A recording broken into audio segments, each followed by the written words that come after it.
Hoje temos a honra de ter aqui com a gente o professor Mário Sérgio Cortella para poder falar sobre a diferença entre decepção e desapontamento. Pois é, porque muitas vezes a gente se decepciona com os crushes, acha que não era bem isso, que mais uma vez é um traste, mas a pulga que a gente quer trazer para vocês é que talvez as nossas expectativas estejam irreais e a gente não está colocando elas na mesa para o coleguinha. Assim fica fácil se desapontar, né, André? Fica fácil e dá para a gente escolher se desapontar ou se decepcionar menos, na verdade. Cortella, muito obrigada por estar aqui com a gente no canal. Uma das coisas boas é a capacidade, né, de fazermos juntas e juntos como uma humanidade. A gente já estava querendo se juntar com você há muito tempo. Se você sente que você está se desapontando sempre, está cansado de tanto levar na cabeça, assina esse canal, ativa as notificações. E 3 vezes por semana a gente está aqui para te mostrar que não é bem assim e que existem soluções. A gente queria aprofundar agora um pouquinho a diferença entre decepção e desapontamento, que a gente ouviu numa fala sua e acho que é tão importante a gente pensar, porque acho que na vida do solteiro a gente cria expectativa o tempo inteiro e o tempo inteiro a gente diz que está decepcionado com o outro, mas muitas vezes, ouvindo a sua fala, a gente percebe que as pessoas estão mais desapontados do que decepcionados, né? Então, qual é a diferença entre decepção e desapontamento? O desapontamento ele é mais leve. O desapontamento é uma chateação porque você que deveria ter feito algo e eu esperava que você desse conta de algo ou que você me trouxesse algo, né, num determinado momento, porque isso significaria uma lembrança, um estou presente, e você não o fez. Isso me desaponta, me deixa um pouco chateado, né? No entanto, a decepção é o mais fundo, né, dos sentimentos, porque a decepção ela é quase irrecorrível, né? Dificilmente alguém consegue, com o sentimento da decepção, colocar sobre ele algum tipo de tampo, né? Afinal de contas, a decepção ela é uma perda por completo da conexão com alguém por se imaginar traída naquela circunstância, né? A traição não se dá, obviamente, apenas quando alguém rompe uma fidelidade combinada, né? A traição se dá especialmente quando você deixa de fazer aquilo, né, que se desejava, né, que fizesse com ardor e que nós dois houvéssemos nos comprometido a fazê-lo.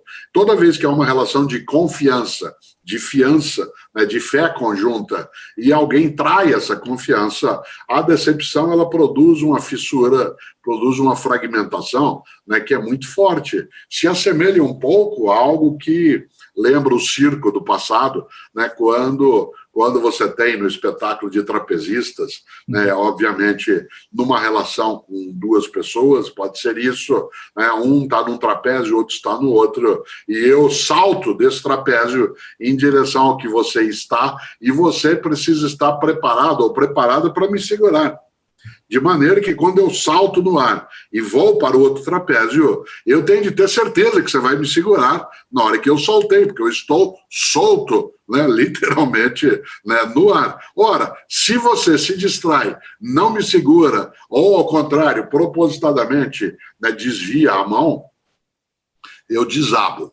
Esse desabar, a decepção é exatamente esse mergulho, né, em algo que nos dá um entristecimento. Claro que a chateação acumulada leva à não persistência, mas a chateação esparsa no tempo, ela é suportável. No entanto, a decepção, ela produz uma cisão, ela produz uma figura, né, que nos deixa com busca de afastamento. Para usar uma imagem mais antiga, a decepção, ela nos entristece, o que é muito diferente de ficar chateado. Nesse sentido, claro, né, a decepção ela é dificilmente reparada, restaurada. Se diz, mas será que eu, Cortella, ou você, né, André, ou você, Carol, podem perdoar uma decepção? Difícil, mas não é impossível. O grande médico mineiro, Pedro Nava, dizia, eu não tenho ódio, eu tenho memória. Escorpiano na área. O que a gente vê hoje acontecendo é que as pessoas raramente têm um diálogo, né, sobre as expectativas para poder alinhar. Então, de fato, um solteiro está achando que ele está no trapézio, que o outro estará lá para poder receber ele, enquanto que o outro nem sabia que ele tinha que estar no trapézio. Então, essa pessoa ela fica decepcionada pela falta do outro, né? Então, traduzindo isso em termos mais mundanos, né? Um está já com a expectativa de que talvez final de semana que vem a gente vá viajar, e ela lê todos os sinais para isso. E quando a pessoa desaparece ou não responde, ela fica decepcionada e não consegue perdoar. Só que isso não foi combinado antes também. Uma das grandes coisas da vida é que não estou eu e mais uma única pessoa numa ilha deserta. Se assim fosse, as pessoas enlouqueceriam. Uma das coisas boas na existência é que nós somos 7,5 bilhões, né, de humanas e humanos. E se houver uma decepção, uma chateação, uma desconexão com alguém, há outros alguéms pela existência. O difícil seria se eu estivesse num contato, né, que fosse exclusivo com outra pessoa, sem alternativas e vice-versa. A biodiversidade, que é o segredo da vida, ela se coloca no nosso horizonte de modo bom, que é a antropodiversidade, a diversidade humana. De fato, não tem como, né, estruturar um contato no ponto de partida, em que você falava aí de solteiras e solteiros, que alguém senta com a outra pessoa no primeiro dia e já estabelece aqui, ao modo Sheldon, do Big Bang Theory, né, você estabelece um contrato, né, em que você diz isso pode, isso não pode, isso não deve, se fizer isso, faz aquilo. Seria de uma chateação sheldônica. Afinal de contas, só é possível, né, que você consiga estabelecer quais são as normas, as regras ali daquela convivência na própria convivência, inclusive porque algumas coisas que eu posso ter como expectativa no ponto de partida não necessariamente são aquelas do ponto de chegada, né? Nós somos flexíveis no movimento.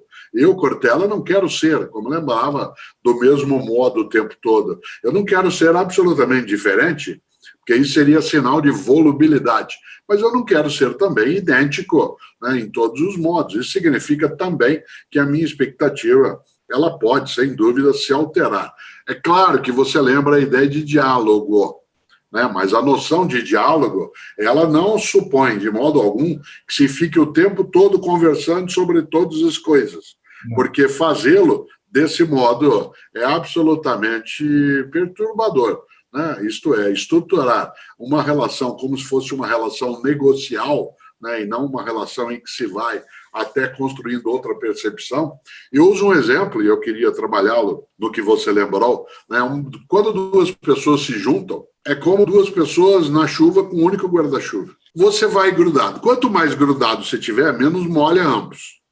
Precisa acertar o passo, porque como você está andando junto com um único guarda-chuva, é necessário que os passos entrem em sincronia. Segundo, há momentos em que você percebe que é melhor você sair um pouco daquilo que é o guarda-chuva e você se molha um pouco mais, propositadamente, para proteger mais a outra pessoa. E há momentos que você combina o passo.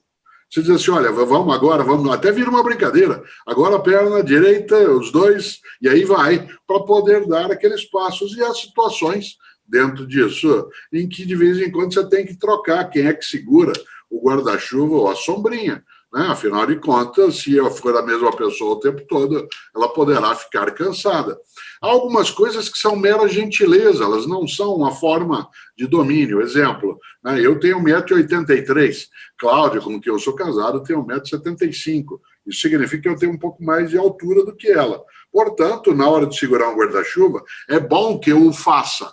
Afinal de contas, é uma questão quase mecânica na situação. Ora, no entanto, a gente tem liberdade para não ficar solteiro de modo não intencional e rapidamente tem liberdade um com o outro, né, de eu dizer para ela, estou cansado de carregar o guarda-chuva. O que eu vou ter que fazer nessa hora? Abaixar um pouco.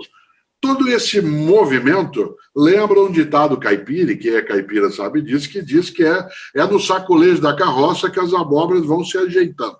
Né? É no sacolejo da carroça que as abóboras vão se ajeitando. Mas você percebe, inclusive numa caminhada, sob um guarda-chuva único, numa chuva, se aquela pessoa quer mesmo andar no mesmo ritmo, ou se ela está te empurrando um pouco para fora da cobertura do guarda-chuva, porque ela é egoísta, porque ela acha que ela tem o direito de não se molhar, e se você se molha, azar seu, para não usar um verbo latino, né? Olha o que isso significa, que ali você percebe né, nesse modo do simples, do cotidiano, como é que é. Daí a necessidade da gente saber, né, que o diálogo importa, mas ele não pode ser contínuo. Tem que ter tempos de silêncio proposital, tempos que você combina. Vamos ficar quietos, vamos ficar quietas durante algumas horas, né? Isso ajuda, você não faz ideia, porque afinal, né, ficar sozinho não é ser solitário. Mesmo que a palavra solteiro, na etimologia, signifique solitários, né, isso não significa que, na prática, o conceito continue como ele foi construído há 2000 anos. Quer dizer, uma pessoa sozinha não é obrigatoriamente solitária, né, o que significa que a solidão, ela necessariamente é diversa também de estar só. Eu, Cortella, quero muito ficar só em vários momentos. Cláudia também, mas eu não quero ser solitário.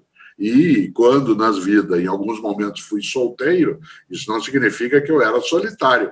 Significa apenas que eu não fazia par, né, com outra pessoa naquela circunstância. Você falou que, né, é no sacolejo que as coisas se arranjam, mas o que a gente sente é que os solteiros eles estão lendo a frustração das expectativas como decepção e não como desapontamento. Então, a coisa não foi combinada, talvez a expectativa fosse só minha, e eu já leio aquilo como um ato de traição. A gente fala que os solteiros estão com uma solteirice inflamada e eles não dão tempo da coisa acontecer. Como diferenciar e entender que, na verdade, eu estou desapontada por uma frustração de uma expectativa minha e não decepcionada com uma traição de confiança do outro? Aquilo que eu tenho como expectativa não necessariamente está no horizonte da outra pessoa que comigo está como tarefa. Se eu coloco uma expectativa sobre outra pessoa, é necessário que eu aclare essa expectativa para que ela não deixe de cumprir aquilo.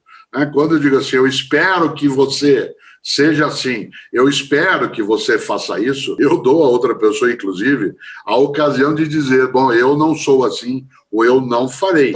Agora, eu colocar uma expectativa que se transforma em tarefa ou dever da outra pessoa, e aí ela não realiza, porque nem consciência disso tinha, né, é jogar sozinho, algo que tem que ser jogado, no mínimo, em dupla.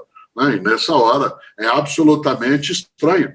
É um tipo de perturbação. Alguém colocar deveres para mim e não me aclarar. Né? Alguém que fizesse isso. E se eu solteiro fosse, com essa pessoa estivesse, e ela começasse a colocar expectativas, sem me alertar, né, de que isso poderia se transformar em algo que eu deveria fazer, eu preferia não estar com essa pessoa. Daí que é preciso que quem coloca as expectativas, para que ela não se transforme, né, em algo que é uma decepção, e não apenas um desapontamento, ela precisa dizer, olha, eu espero que você faça isso. Eu disse, ué, mas e quando é surpresa? Bom, aí quando é surpresa, mas nem tudo pode ser surpresa o tempo todo, senão nós viveríamos aos sobressaltos. Né? Alguém, nossa, eu adoro aquele cara, eu adoro aquela guria, porque ela é surpreendente, ela faz coisas que eu jamais esperaria. Bom, isso é bom em alguns momentos, né? Mas alguém que faz coisas que eu jamais imaginaria se torna uma pessoa imprevisível. E a vida exige, como eu lembrava antes, alguma regularidade, alguma rotina, né? De modo, já imaginou piloto e copiloto, ou piloto e copilota, ou piloto e copiloto, né? Num avião, e eu digo assim, olha, eu gosto muito de voar com essa comandante porque ela é imprevisível. Bom, isso para alguém que está do lado é absolutamente desesperador, né? Nesse sentido, para que eu, né, não coloque aí uma decepção que nem era para ser, é preciso que eu tenha noção de que a outra pessoa tem ciência e consciência, né, daquilo que está colocado. Do contrário, eu estou produzindo, né, a decepção. Aliás, algumas pessoas perturbam a si mesmas produzindo essas formas de contratempo, porque ela não precisa estabelecer compromisso, porque ela não precisa criar uma rota que ela tem de seguir adiante. Então, ela coloca sempre, né, a vara do salto acima e nem alerta que era outra pessoa que deveria ter saltado, né, naquela trava, naquela altura. Ela diz, está vendo? Né, ninguém me ama, ninguém me quer, né, como cantava Dolores Duran e outras aí pela vida. Ora, é evidente que se eu crio né, um fantasma é necessário que eu dê conta dele. Eu costumo dizer, e vou dizer agora, exatamente por isso que eu costumo, né, que a melhor maneira de afastar fantasmas é acender a luz. Se você acende a luz, aí você vai ver duas coisas. Ou que o fantasma está lá, e aí você vai ter que enfrentá-lo, ou que ele não existe, portanto, esqueça. O que é o diálogo é a gente acender a luz. E se a gente acende a luz, nós vamos ver. Tem o fantasma? Ótimo, vamos ter de enfrentá-lo. Não tem, não percamos tempo. Ficar decepcionado, né, comigo por alguém que eu nem imaginaria que estava no hall, né, de tarefas que eu desejaria cumprir, além de tudo, é de fato algo ofensivo a mim. Não faça isso, diria eu. Não faça isso. Em filosofia, a gente tem uma expressão antiga para a felicidade, né? Com o Luiz Felipe Pondé e o Leandro Carnal, tem um livro chamado Felicidade, Modos de Usar. E ali a gente lembra que uma das antigas fórmulas da filosofia para a felicidade, vocês conhecem, felicidade é igual a realidade menos expectativas. Né? Felicidade é igual a realidade menos expectativas. Por isso, não me cobre por algo que eu nem sabia que eu deveria dar conta, porque aí a tua decepção será inútil e, além de tudo, ainda vai fazer com que eu saia como algoz numa situação em que eu posso ser vítima. E falando sobre isso, né, acho que muitos solteiros criam expectativas irreais, elevam um sarrafo lá em cima, como também uma forma de auto-boicote, e como conseguindo se manter nessa postura de tipo, ninguém me ama, não tem ninguém que presta. Então, como que a gente pode entender que a gente está criando, sim, esse fantasma, que é a nossa responsabilidade de lidar com ele, e não dos coleguinhas que estão sempre decepcionando a gente. Não quer dizer, se a gente sempre se decepciona, deve ter alguma coisa errada. Talvez, né, não é você, sou eu, nesse caso. Há duas coisas aí. Eu vou aproveitar, porque é o meu momento de fechamento, para fazer uma partida, né, mais significativa.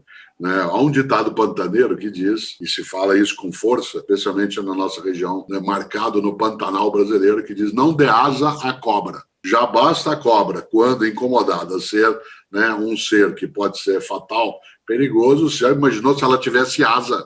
Não tendo asa, já é algo que pode ser, né, algo que produz risco para nós. E há pessoas que dão asa à cobra. Isto é, elas mesmas procuram aquilo que é uma criação da sua imaginação, porque isso a conforta. Estar o tempo todo na condição de credora universal, alguém que está sempre com a humanidade, em débito com ela, né? Ninguém me quer, ninguém gosta, ninguém me entende, ninguém me deseja. Às vezes pode ser assim, mas o tempo todo é um sinal, né, de desconexão, de disfunção cognitiva, para não usar um termo técnico. Né? Nesse sentido, vale, né, aí a percepção de que a gente não necessariamente precisa imaginar que a responsabilidade pelos nossos equívocos esteja sempre do lado de fora. Por isso, primeiro, das duas, não dê asa à cobra. Né? Não crie dentro daquilo que já é perigoso, que é a possibilidade, né, de inalcançar, né, algo que deseja, além de tudo, colocar isso como algo que possa voar, como a imaginação voa. Segundo e último, é claro, né, a vida é feita de escolhas, como eu lembrava, mas eu não posso fazer todas as escolhas. Isto é, eu não tenho a realidade sob o meu comando o tempo todo, mas aquilo que eu tenho sob o meu comando, eu preciso assumir a autoria da minha vida, preciso assumir o protagonismo, né, daquilo que faço. Afinal de contas, é preciso que a gente sempre deixe para nós uma margem de suspeita, né, sobre si mesmo. Por último, preciso olhar para dentro de si e conhecer-se. Mas cuidado com o que você poderá ver. Muita gente não aprecia o autoconhecimento, a autorreflexão, porque talvez lembre, e é verdade, daquilo que o Nietzsche, né, colocou na introdução, né, do Para Além do Bem e do Mal, que é quando você olha fundamente para o abismo, ele olha de volta para você. E há pessoas que não querem olhar-se porque poderão enxergar algo que as obrigue a mudar de trajetória. Né? E como a credora universal ou o credor universal fica sempre mais confortável com a infelicidade, que é capaz de afagar, cuidar, proteger, porque aquilo, para usar uma palavra da matemática, é o seu racional, né, de desconforto, se apega àquilo que é trágico para poder dar uma explicação né, para a ausência de decisão, essa é uma escolha. Mas, e aí eu termino literalmente, né, o grande, o estupendo, né, Antônio Abujamra dizia algo que a gente não pode nunca deixar de lembrar. A Abujamra dizia: a vida é tua, estrague-a como quiser. A vida é tua, estrague-a como quiser. É tua escolha, é tua decisão. Se quer escolher, escolha. Quer escolher errado, também é escolha. Quer escolher certo, vai escolher. Como é que eu sei se a escolha é certa ou errada? Quando dá certo ou quando dá errado, não é um critério assim tão esotérico. Muito obrigada. Nossa, foi incrível poder partilhar esse momento com você e obrigado em nome de todos os soltos que vão ouvir as suas palavras. Que bom, fico feliz. Abraço. Abraço. Obrigada. Soltos, como o professor falou, a vida é nossa, que a gente estrague ela como quiser ou não estrague. Não, gente, porque a gente também pode rever os nossos comportamentos, os nossos padrões de escolha e escolher se decepcionar menos com os crushes, né? Por isso, chegou o nosso desafio, chega de sofrência. Vão ser 21 dias para você mudar todos os seus padrões e tomar as rédeas da sua vida amorosa. Esses 21 dias já começam na segunda-feira que vem. Esse ano a gente vai sair renovados, né, André? Se você ainda não se inscreveu, tem o link aqui na descrição do vídeo. A gente promete que 2021 vai ser um ano diferente, com menos desapontamento, menos decepções e muitas escolhas mais saudáveis. Vamos lá, Carol? Vamos. Tô pronto.